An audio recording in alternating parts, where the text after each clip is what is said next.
The billionaire had carried his father's final poem for 30 years without ever reading a single word. Then a waitress in a Dubai restaurant noticed his calligraphy pendant and asked one question that made him hand over the paper. Layla's grandmother had taught her Ottoman script before she could hold a spoon. What she read aloud was not just a poem. It was a dead man's blessing, and it changed everything. Ahmed al-Rashid had built towers on 3 continents, but he could not read the last words his father ever wrote. Every year on the old man's birthday, he sat alone at the same Dubai restaurant, a folded poem in his jacket and a silver pendant at his chest. The words were locked in Ottoman script, a writing system erased from schools decades before Ahmed was born. Layla noticed the pendant and stopped. Her grandmother had trained her in those letters as a child, warning that the script carried voices from the dead. Ahmed had waited 30 years for someone to translate that voice. She was standing right there.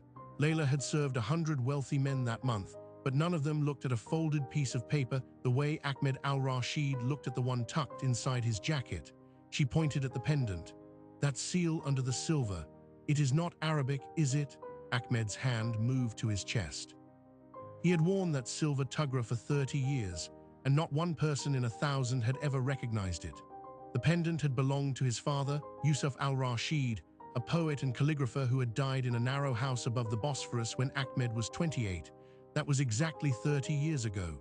Every November 15th, Ahmed dismissed his drivers, turned off his phone, and sat at the same corner table in this restaurant. He ordered the same grilled fish and mint tea. He never spoke to anyone. He came to be alone with a ghost. But tonight was different because Layla had seen the mark under the silver and did not look away. The restaurant was called Bar al-Hikaya, the Sea of Stories. It had a terrace that looked toward the water, and on quiet nights the sound of the fountain reminded Ahmed of the Bosphorus. He had discovered it by accident years ago and had kept it secret. The staff knew him only as Mr. Ahmed. They did not know about the poem. They did not know he came to mourn a father he had not understood. Ahmed had not always been a stranger to his father's world. As a boy in Istanbul, he had watched Yusuf bend over a reed pen, his fingers stained black, humming old songs. But Ahmed had been practical. He left for business school in London at 18. He learned balance sheets, not calligraphy. When he returned, his father's bookshelves felt like a museum of a country that no longer existed. They argued about tradition and progress. The last time they spoke before Yusuf fell ill, Ahmed told him the old script was dead. His father had smiled and said, "No, it is sleeping." Now Yusuf was gone, and Ahmed was not the kind of man who shared family secrets with a stranger. At 58, he controlled a construction and shipping empire that stretched from Jebel Ali to the Port of London.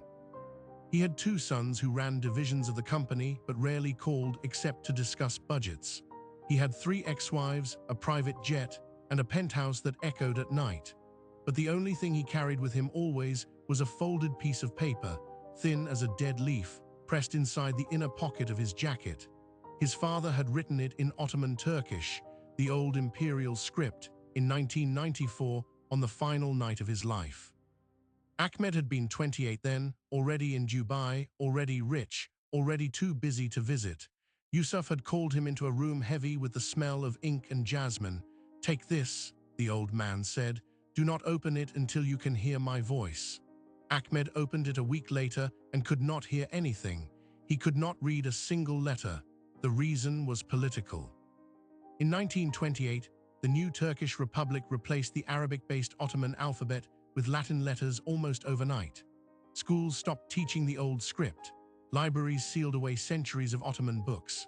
Within a generation, a writing system used by sultans, poets, and merchants became a closed door.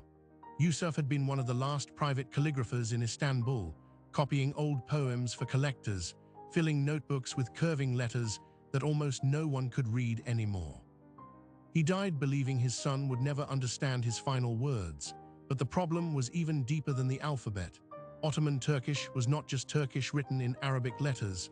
It was a hybrid language, nearly a third Arabic and Persian. A modern Turkish speaker could not read it. An Arabic speaker could not read it. Only a person trained in all 3 could make sense of it. Ahmed had hired 3 experts over the years. The first produced a rough paraphrase that sounded empty. The second touched the paper and told him the words were too fragile to translate. The third asked for a large retainer and vanished. After 30 years, Ahmed had stopped trying. Layla was 28 and exhausted. She had been working double shifts at the restaurant for 3 years, sending most of her salary to a clinic that was treating her mother's failing kidneys. Her grandmother, Saniai, had died 2 years earlier, leaving her a wooden box of calligraphy tools and a single instruction. Do not let the letters die with me. But Dubai was a city that built the future and forgot the past. No one paid for Ottoman translation. No one even knew what it was. So Layla kept the tools in the box under her bed and wrote her own name only when no one was watching. She understood the old language better than anyone in the room. Saniai had been born in Istanbul in 1936, the daughter of an Ottoman scribe who refused to abandon the old letters. The family moved to Dubai in the 1960s, and Saniai kept the script alive in secret. She filled the apartment with calligraphy boards, old dictionaries, and poems copied on handmade paper. She taught Layla the alphabet at 7. By 10, Layla could transcribe Ottoman court documents. By 12, she could write her own name in the old style. But the skill had no market value. That was why she was here, serving grilled fish to wealthy men, not translating Ottoman manuscripts. When Layla sat down across from Ahmed without being asked, she did something no one had done in 30 years. She asked to see the paper. Ahmed hesitated. The restaurant was half empty, the lights low. He reached into his jacket and placed the folded page on the white tablecloth. The paper was worn at the creases, as if it had been opened and closed 10,000 times. Layla smoothed it with both hands. Her grandmother's voice came back to her. The dead speak through ink, child. But only if you know how to listen. She read the first line in silence. Then she read it again. Her face changed. Ahmed saw it and leaned forward. What? He asked. Layla looked up, still holding the paper. Ahmed, she said, this poem is not dated the night your father died. It is dated the night you bought your first company. Ahmed stared at her. That night had been 3 days before his father's death, and no one alive knew that except him. You are wrong, he said. He wrote it in front of me. Layla turned the paper around. There in the upper left corner was a tiny date in red ink that had faded into the paper. He wrote the first part then, but the second part. She held the page up to the light. The second part was added after. Ahmed's hand shook as he reached for the pendant. Read it, he whispered. Read all of it. Layla began to read aloud. The first 2 words stopped her cold. And that was when Ahmed's phone, which he had switched off, began to ring from inside his jacket. The screen showed the name of his eldest son. It was the first time he had called in 11 months. Ahmed let the phone buzz against the cloth until the call died on its own. His son did not leave voicemails. That had become their language. But before the screen could go dark, Ahmed reached inside his jacket and switched the phone off completely. He did not look at Karim's name again. He looked only at Layla. Keep reading, he said. Read the second part. Layla smoothed the paper with both hands. The restaurant had gone still, as if the fountain outside had slowed to listen. The first part was written in black ink, the kind used by a man writing to his son. But the second part was different. The strokes were sharper, the letters tighter, the angle more severe. She recognized the hand before she translated the first word. This is not a poem, she said. This is the old legal script, the one my grandmother called the hand of the state. Ahmed leaned closer. What does it say? Layla translated slowly. I did not write the first part alone. The man with the green curtained room held the pen beside me. She stopped. Green curtains, do you know that place? Ahmed did. The memory came back instantly. 1993, a rented office above a tea house in Karakuri. The windows looked onto a rusted fire escape, and the curtains were green velvet, stiff with dust and old cigarettes. He had been 25, signing the papers that would turn a failing shipping firm into the seed of an empire. The man across the table had been Salim Demir. Ahmed had been proud. His father had sent a letter warning him to wait. Ahmed had not waited. He signed. Layla read the next line. Salim Demir kept 2 registers. The first gave you 60%. Second gave him 49. Your father saw both. He knew the second register could destroy you. So on the night before it was to be notarized, he went to that office alone and stole the page. Ahmed closed his eyes. The weight of 30 years shifted inside him. He remembered his last conversation with Yusuf. The old man had said, "You think the old script is dead, but you are standing on a foundation someone else built, and you do not even know who holds the deed," Ahmed had shouted. Yusuf had gone silent. 3 days later, the old man was dead. And now here was the poem, proving that his father had committed a crime for a son who would not even return his calls. But Layla was not finished. She turned the paper over. At the bottom, so faint it was nearly invisible, she found a line in red Nessie script. Her breath caught. It says, "The stolen page sleeps under the 7th tile from the fountain at the house of the sorrowful woman. Do not go alone." Ahmed stared at the red line, the house of the sorrowful woman. It sounded like a folktale, but to him it was a real place. His aunt's house in Üsküdar behind the small mosque with a broken fountain in the courtyard. They had called her the sorrowful woman after her sons left for the Gulf and never returned. The 7th tile. He had played on that fountain as a child. He could see it now. Before he could speak, his phone buzzed again. Not Karim this time, an Istanbul number. Ahmed switched it on and answered. Sami from the legal office. His voice was rushed. "Mr. Al-Rashid, Karim has called an emergency board meeting for tonight. He is presenting a petition from the Demir family. They are contesting your founding shares. They claim the original ownership was a fraud and that Salim Demir's heirs are entitled to 49% of the entire group." Ahmed's hand tightened around the phone. "On what basis?" "They have the notary's original ledger, sir. One your father supposedly destroyed. They also have a witness, the notary's grandson. He says his grandfather kept a 3rd copy." Ahmed exhaled slowly. "Where is the meeting?" "At the main office in Dubai, in 3 hours. "Buy me 12, Ahmed said. "Do not tell anyone where I am." He ended the call and set the phone on the table as if it were hot. Layla had been listening. She said, "The poem tells you the proof is in Istanbul. That is a 4-hour flight plus time to find the tile. You will never make it back for the meeting." Ahmed looked at her. For the first time that night, his features shifted from grief to something sharper. "Focus. I do not need to be at the meeting. I need the proof before they vote. My son has always been in a hurry. That will be his mistake." He pulled his wallet from his jacket and laid a 100 dirham note on the table. "You saw the hidden date. You found the red line. You can read Ottoman better than anyone alive. I need you to come with me to Istanbul, now." Layla did not answer. Her own phone was already trembling with its own emergency. The clinic, her mother. The text from her sister said, "Mama is asking for you. The surgery is scheduled for tomorrow morning. They need the deposit by midnight or they will give the slot to someone else." Layla had worked 90 hours in the last 2 weeks. She was still short by 4,000 dirhams. The flight to Istanbul would cost more than she made in a month. And yet here was a man asking her to read a dead language in the middle of the night because his empire was about to fall.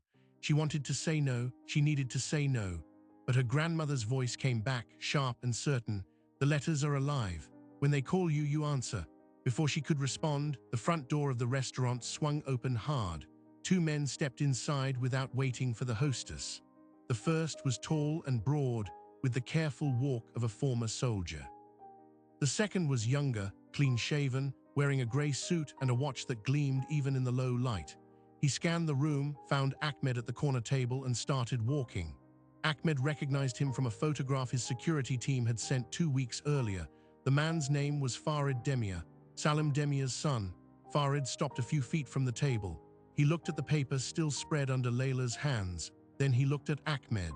"Mr. Al-Rashid, your son Karim has been trying to reach you. He thought you might be here." His eyes moved to Layla. "And you must be the waitress who reads Ottoman." He did not ask, he knew. "Karim is waiting in the car outside. He says you should bring her. The board is gathered. The Demir family has waited 30 years for this meeting. We would not want to start without you." Farid's smile widened. "And the poem, it is evidence in a pending claim. I am afraid I will need to take it with me." Ahmed did not move. The paper sat between them like the last arrow in a burning house. Then Layla did something none of them expected. She lifted the page, held it against her chest, and spoke in clear Ottoman Turkish, using the formal register of a clerk. Farid Demir did not understand a word. Ahmed's eyes widened. Her voice was steady, and the old syllables seemed to press the air in the room. She was not just translating, she was issuing a legal warning. When she finished, Farid's smile faltered. "What did you say?" Layla looked at Ahmed, then back at Farid. I said the proof he needs is in a place no demi hand may open, and if you take this page by force, the old law will find you before the new one does. Farid's face paled. He reached for the paper, and that was when the lights in the restaurant flickered once, twice, and went out. The darkness swallowed the restaurant whole. The chandeliers went black, and in the sudden absence of light, the room became a hive of sound. Chairs scraped. A woman cried out. Farid Demir shouted for his man, but Layla did not freeze. She had been watching the exits all night as she always did, and her body knew the path even when her eyes did not. She grabbed Ahmed's sleeve and pulled. Kitchen, now. Ahmed did not argue. He folded the poem into his inner pocket and moved with her, his shoulders low, his breath sharp. The kitchen doors swung open. Heat hit them first, then the cold steel of counters, then the smell of old grease and lemon. Behind them, the bodyguard's footsteps came fast and heavy, close enough to make the floor tremble. Layla shoved through the delivery door and into the alley. The air was still humid, rank with garbage. Ahmed stumbled on a crate. She caught his arm and kept moving. Near the alley's mouth, a taxi sat idle, its driver leaning back against the headrest, eyes closed. Layla slammed her palm on the hood. The man jolted awake. She wrenched the rear door open. Drive, now I will tell you where. The taxi surged forward just as the bodyguard burst from the alley, one hand reaching inside his jacket. Layla turned in her seat. Farid stood at the kitchen door, already on the phone, his face lit by the screen, his mouth forming words that vanished into the night. Ahmed leaned forward. Do not use the highway. Farid will have men at the toll gate. Layla gave the driver an address near the cargo terminal. There is a service road behind the freight warehouses. Only supply trucks use it. I worked an event there once. She paused, and I memorized the gates. The driver turned hard, cutting through back streets. Ahmed looked at her with something like respect. You learned more than calligraphy. I learned that invisible people see everything. Layla unfolded the poem on her lap. The taxi's dome light was weak, the letters thin and jumpy. But she had read worse manuscripts in worse light. She studied the red line again, the one Yusuf had added in a different hand. You must tell me about the seventh tile. Was it near the fountain or the well? Ahmed turned his head. There were two, the fountain by the gate and a dry one near the kitchen wall. My father called the dry one a well. He would hide things in the stones. Layla nodded. Then the poem does not say the fountain, it says the well. The word is miswritten on purpose, so no stranger could read it. She looked up. Your father knew someone would come for this page one day. He left the mistake as a test. Only someone who knew the house would know the difference. Ahmed let out a breath. My father was always hiding things in plain sight, like this. Layla held the poem up to the light. The paper has a watermark, a small bird, a swallow. Do you know it? Ahmed's face changed. Yes. It was the mark of his teacher, an old calligrapher named Hassan. But the swallow appears only on paper reserved for his private students. It means the paper itself was prepared before the poem. It cannot be forged. Then the paper is the proof. Layla smoothed it. Not the words, the paper. Before Ahmed could respond, his phone rang. Sami's voice came through, tight with alarm. Mr. Al-Rashid, Karim has moved the board meeting up. He is presenting the Demir claim at 8:30, not 10. He says you are unreachable and that your absence proves negligence. He has already secured proxy votes from 4 members. 4. Ahmed's jaw tightened. How many do I need? 5 to block. But 3 of your loyalists are in Singapore and cannot be reached. Sir, if you do not produce that original page within the next 2 hours, the board will suspend you. Karim will take the chair. Then I will produce it. Ahmed ended the call. Hand was steady, but Layla saw the muscle in his jaw working. She did not ask what he planned. She only said, we will get there. The taxi reached the cargo gate. Majid, Ahmed's security chief, was waiting behind a chain-link fence. He led them through a side door and into the private hangar where the Gulfstream stood with its engines already turning. The tower believes you are flying to London, Majid said, but Farid has men at the passenger terminal. They are watching for your car. Then we will not use a car. Ahmed climbed the jet stairs. Layla followed, clutching the poem. The door sealed behind them and the jet began to move. 10 minutes later they were airborne, the lights of Dubai spreading below like a circuit board. Then the pilot turned north and the city vanished. In the cabin, Layla laid the poem flat on the mahogany table. The light was clean. She saw things she had missed in the taxi. not just the watermark, not just the miswritten word. There was a sixth couplet pressed into the paper so lightly it could only be seen at an angle. It was not ink, it was blood. Ahmed stood at the window looking out. Layla did not call him. She read the hidden verse twice, 3 times, then she said very quietly, "Ahmed, you need to read this." He turned, she pointed to the page. "Your father wrote a final verse, not in ink, in blood." She tilted the paper. The words came out of the grain. Ahmed moved to the table and looked down. His face went pale. "What does it say?" Layla translated slowly. "He writes, if the boy who carries the Demia name reads this, then I am already gone. He will come for the page. He will offer the world for it, but the page is not the proof. The proof is in the pendant. The proof is that you were never mine, Ahmed. You are the son of Salim Demia. Karim is not your blood." The silence after her words was the loudest thing in the sky. Ahmed did not move. He did not speak. He simply stared at the paper, at the brown ghost of his father's blood, at the words that had turned his entire life into something he did not recognize. Then he unclasped the pendant from his neck. He held it up. The silver caught the cabin light. "Open it," Layla said. With his thumbnail, Ahmed found the seam. The pendant split apart. Inside, folded into a square so small it could sit on a fingertip, was a piece of paper. Layla took it with care. She unfolded it. It was a birth record, 41 years old. The mother's name was Zainab. The father's name was Salim Demia. The child's name was not Ahmed al-Rashid, it was Ahmed Demia. Ahmed read it without touching it. Then he sat down in the leather seat and put his face in his hands. When he spoke, his voice came from somewhere very far away. "The man who raised me was not my father, and the man who wants to destroy me is my blood." He looked up. "And Karim, my son." "Not your blood," Layla said. "The poem says Karim is not yours. If that is true, then he is Salim's son, and Farid is Salim's son, so the 2 men moving against you are brothers." Ahmed's face twisted. "And I am the eldest, so the Demia claim, it is not just about the company, it is about inheritance. If Salim's blood matters, then I am the firstborn. Karim and Farid need to erase Yusuf's protection. They need to prove the original register was forged. If they can, then everything my father gave me was stolen from Salim." He paused. "But if my birth record holds, I am not Ahmed al-Rashid, I am Ahmed Demia, and the company I built was always mine by blood." Layla folded the birth record carefully. "Then why did Yusuf hide it inside the pendant? Why not tell you? Because Salim Demia was a criminal." Ahmed's voice was cold now, rebuilding itself. "My mother was afraid of him. Yusuf promised her he would protect me. That promise became my name, al-Rashid." He looked at Layla. "He did not tell me because if I knew, I would have gone looking for Salim, and Salim would have used me." Before Layla could respond, Ahmed's phone vibrated.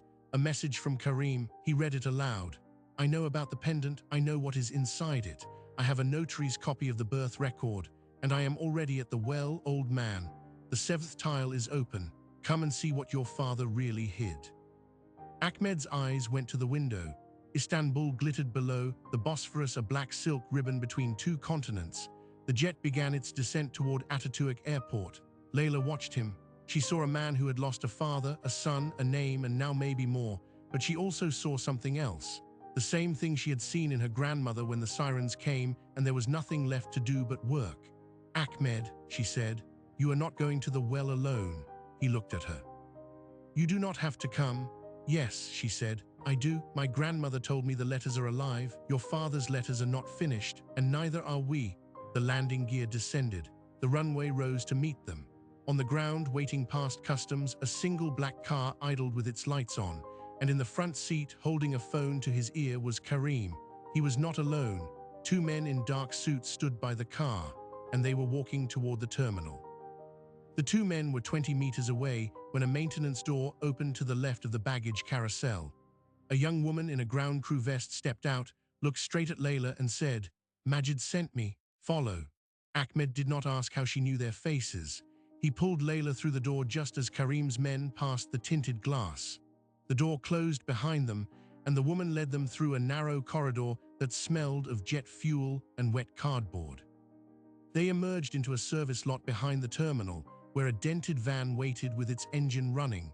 The driver wore no uniform. He handed Ahmed a burner phone. "He will call. Get in." Ahmed did. Layla slid beside him. The van pulled into the pre-dawn Istanbul traffic, past freight depots and bread trucks. the blue mosque a pale silhouette against a sky the color of cold ash. Ahmed dialed Majid from the burner. Majid's voice was low. Karim's men are at the passenger exit. Farid is with them. They found the poem missing from Karim's expectation, but they think the item is under the fountain tile. Karim opened the 7th tile there 30 minutes ago and found only dirt. He is furious. Then he does not know the word was a test, Ahmed said. He does not, but he has now called a private security team to tear apart the courtyard. You have less than an hour before he starts on the well. Ahmed looked at Layla. She had unfolded the poem again, her finger tracing the red line. She met his eyes. We will beat him there. The van crossed the Bosphorus Bridge, the water black and endless below. Üsküdar was still sleeping, its narrow streets empty except for cats and the first call to prayer drifting from the old mosque. The house of the sorrowful woman stood at the end of a stone lane, its wooden shutters closed, its gate rusted. Ahmed knew it from boyhood summers. The fountain by the gate was dry, its basin cracked, but the well was behind the kitchen, hidden by a fig tree. They left the van at the corner and walked the last block on foot. The air smelled of wood smoke and rain that had not yet come. Layla counted the tiles as they approached the well, the 7th from the base, just as the poem said. She knelt, pressed the edges with her fingertips, and found the loose one. It lifted cleanly. Inside the hollow beneath the tile, wrapped in oiled cloth and sealed with wax, was a flat bronze box. Layla lifted it out. The lock was old but intact. Ahmed produced the pendant, now empty. He slid the silver edge into the seam of the box and twisted. The wax cracked. The lid opened. Inside were 2 documents. The first was the original 2nd register, signed by Salim Demir and the notary, exactly as Yusuf had described. But across the bottom, in red ink, was a notation Layla recognized immediately. This page was altered after signing. The true copy is sealed in the wall of my own house. Salim Demir, 1993. The second document was a letter from Yusuf, written in the same careful Ottoman script. Layla read it aloud by the light of Ahmed's phone. Ahmed stood still as a pillar, the sounds of the old street distant and unreal. My son, if you are reading this, then the letters have finally opened their mouths. I did not steal the page to hide your shame. I stole it to save your life. The man you knew as Salim was not your father. That was the lie we told to keep you safe. Your true father was my brother Tarsan, who died at 31 from the sickness that took your mother. Salim wanted the company, and he used you as the key. He told Farid you were his son, and Farid has waited all these years to prove it. But the birth record in the pendant is a forgery. The real one is in the box under the floorboard in your mother's old room. You are not a Demir. You were never a Demir. You are an Al-Rashid by blood and by my choice. Karim is Salim's son through the woman you married, but he is not yours. He knows this. That is why he has joined Farid. They want the 2nd register to prove that Salim owned 49%, so that Karim, as Salim's blood, can inherit what they believe is his. But the register is a forgery, and the notation on it will expose them. Take it to the board. And then, my son, stop running from the name I gave you. Layla's voice broke on the last line. She looked up. Ahmed's face was wet with tears, but his eyes were clear. He picked up the register and the letter. This is better than I hoped, he said, his voice rough. Not just proof, truth. But before they could move, a shout came from the front gate. Karim and Farid had arrived. They had seen the van. Farid's men spread through the courtyard, flashlights cutting the dusk. Layla slipped the bronze box into her bag and took the documents.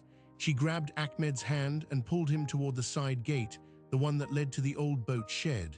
They were halfway there when a bodyguard stepped out from behind the fig tree, too close to dodge. Layla threw herself to the side, pulling Ahmed with her. The man lunged. But Ahmed, despite his age, moved with sudden precision. He dropped low, swung an elbow into the man's knee and brought him down. Layla shoved the man's shoulder and they ran. Through the side gate, into the narrow alley behind the house. Farid's voice echoed. They have the register, stop them. But the alley twisted, and Layla knew it better than they did. She had studied the satellite images on the plane. She led Ahmed down a flight of stone steps to the ferry landing. A small private boat waited there, arranged by Majid. They climbed aboard just as Farid's men reached the top of the steps. The boat pulled away into the dark water, the engine a low growl. On the boat, Ahmed called Sami. I have the original register with Salam's notation of forgery. I am sending you the photograph now. Share it with the board. The Demir claim is built on a false copy. Karim is not my son. Farid is not my blood in any legal sense. I will make a statement within the hour. Sami's response was a long exhale. Then it is over, the vote will fail. Karim has already been removed from the meeting. His proxies have been invalidated. The board is waiting for your statement. Ahmed ended the call. For a long moment he stared at the water, the city lights of the European shore appearing and disappearing through the fog. Then he turned to Layla. You read the letter, you know the truth. My father, Yusuf, he was my father in every way that mattered. And he trusted a stranger to find the proof. Why? Layla held the bronze box on her lap. Because he knew the letters would call to the right person. My grandmother said the same thing. The dead speak through ink, but only if you know how to listen. Ahmed looked at her for a long time. Then he said, you are not a stranger. You are the first person in 30 years to hear my father's voice. They crossed the Bosphorus in silence. By the time they reached the European shore, the sun was rising, a pale gold line behind the minarets. Ahmed's phone buzzed again. It was Sami. The board has voted. You retain 60%. Karim has been dismissed from all operational roles pending investigation. Farid's petition has been rejected. And sir, there is something else. The original birth record from your mother's room, it was found by the caretaker this morning. It confirms what the letter said. You are Yusuf's brother's son. The Al-Rashid name is yours. Ahmed's shoulders dropped. He did not celebrate. He simply closed his eyes and let the first light settle on his face. Layla watched him, her own heart heavy with the weight of the night. Then she opened the bronze box one last time. Under the false bottom, she found a small envelope. It was addressed in faded Ottoman script to the reader of the final verse. She opened it. Inside was a key and a note. The house on the hill above the Bosphorus, with the library of 12,000 books. I give it to the one who saw the letters not as dead, but sleeping. Finish what I could not. Teach them, let them hear our voice. Layla read it aloud. Ahmed turned to her, his expression transformed. My father left you his library, the entire collection of Ottoman manuscripts and calligraphy. He said the one who could read the hidden verse would be his true heir, not by blood, but by skill and heart. Layla's hands trembled. She had spent her adult life serving tables, hiding her skill, watching her mother's kidneys fail. Now in the space of one night, a dead poet had handed her a library and a purpose. She looked at Ahmed. I cannot accept this. Of course you can, Ahmed said. You already have. He smiled, a sad, genuine smile. And if you are willing, I need someone to lead the new foundation. The Yusuf Al-Rashid Foundation for Ottoman Script Preservation. Your grandmother's work is not lost. Before Layla could answer, Ahmed's phone rang again. This time it was the clinic, her sister. The deposit had been made. The surgery was scheduled for that afternoon. Ahmed had paid it all, the full amount, not just the missing 4,000. When Layla asked why, he said, you read my father's poem. You gave me back my name. This is a small thing. They stood on the deck as the ferry docked. The city was waking up. Farid and Karim were in custody, their conspiracy exposed by the very document they had sought to destroy. The Demir claim was dead, and in a quiet house above the water, a library of 12,000 books waited for a new keeper. But that was not the last surprise. On the ferry, as Layla folded the poem back into its envelope, she noticed a final line she had missed before, written in the margin, so faint it was invisible in poor light. She held it to the rising sun. The letters came into focus. They were not in Ottoman, they were in Arabic in her grandmother's hand. Layla, when you read this, know that I loved you more than all my books. The letters will bring you home, Saniai. So the old woman had left the poem for her granddaughter to find one day. She had known, she had always known. And now the circle was complete. A billionaire had recovered his name. A waitress had inherited a kingdom of ink. And two families, separated by decades of secrets, had been stitched back together by a dead man's final poem. The story could have ended there, in the quiet of a ferry crossing, with two people changed forever by ink and memory. But the real legacy of that night is still unfolding, because the poem did more than save an empire or expose a conspiracy. It proved that the things we call dead are often only waiting for someone to look closely enough. Ahmed al-Rashid returned to Dubai not as a tycoon fighting for his name, but as a man who finally knew exactly who he was. The board decision held. The Demir claim collapsed under the weight of its own forged register. Karim was removed not only from the company, but from the narrative of Ahmed's life. Farid faced charges in 2 countries, and the house above the Bosphorus, the one with the library of 12,000 books, still stands, its windows open to the wind off the water. Layla did not disappear into that library alone. Within weeks, she had turned the house into a school. Students came from Istanbul, from Aleppo, from Tunis, from anywhere the old letters still whispered. She taught them Ottoman calligraphy the way her grandmother had taught her, not as a relic, but as a living voice. The Yusuf al-Rashid Foundation now funds that school and 3 others, preserving not just a script, but the stories locked inside it. Her mother received the surgery, and for the first time in years, Layla could sit beside her without counting the hours until the next shift. But the most remarkable detail came later, when conservationists opened the bronze box for preservation. Inside the false bottom, underneath the key and the note, they found a 3rd item wrapped in silk. It was a small reed pen, the kind Yusuf had used every night of his final year. Carved into the shaft was a single word, Saniai. The 2 calligraphers had never met, but Yusuf had known of the woman in Dubai who kept the old letters alive. He had sent her that pen as a sign of respect, a gift from one keeper of the flame to another. She had hidden it away, waiting for the right pair of hands. Now Layla writes with it. She writes the names of her students, the first lines of Ottoman poems, the blessings her grandmother whispered over her as a child. And every evening, she reads 1 page from the library, just as the dead have read to the living for centuries. The next time you see an old letter, a faded manuscript, a language you cannot parse, remember that it may not be dead. It may simply be waiting, waiting for someone who knows how to listen, waiting for the one person who will not look away. Thank you for watching this story.